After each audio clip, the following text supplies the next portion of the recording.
12 দফা দাবি নিয়ে ভিডিওকে স্মারকলিপি প্রদান আদিবাসী সংগঠনের। আদিবাসী 22 মৌজা ল মহল ও খেলোয়াড়ের ডাকে বিভিন্ন দাবি দাওয়া নিয়ে বৃহস্পতিবার সালানপুর বিডিও অফিসে বিক্ষোভ মিছিল ও স্মারকলিপি প্রদান করা হয়।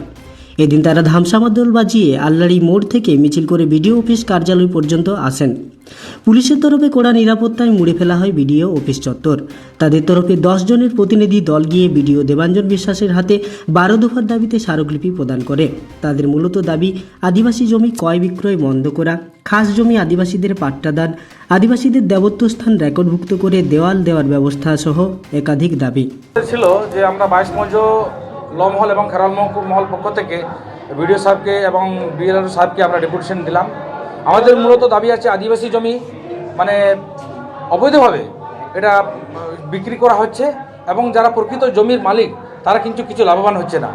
তাদেরকে না জানিয়ে এই আদিবাসী জমিগুলোকে মানে বিএলআর সাহেবের ওখানের মধ্য দিয়ে বা অফিস থেকে অন্য নামে রেকর্ড হয়ে যাচ্ছে।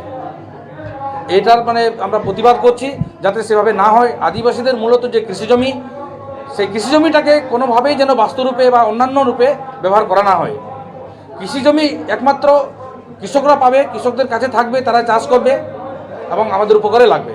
এই বিষয়ে আমরা আমাদের 12 দফা দাবি বিডিও সাহেবকে জমা দিলাম এবং সেখানে যদি আমাদের কোনো প্রকার যদি আমাদের দাবি না মানা হয় তাহলে আমরা ঊর্ধ্বতন কর্তৃপক্ষের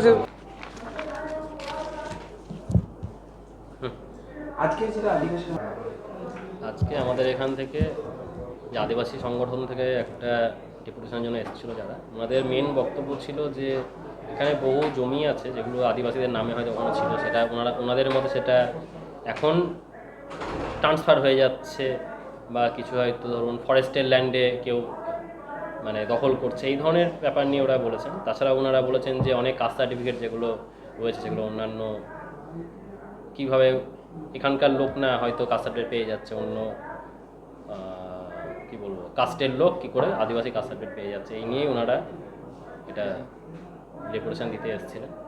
আর এই ডেপুটেশন নিয়ে ওনাদের সাথে আমাদের বিস্তারিত আলোচনা হয়েছে।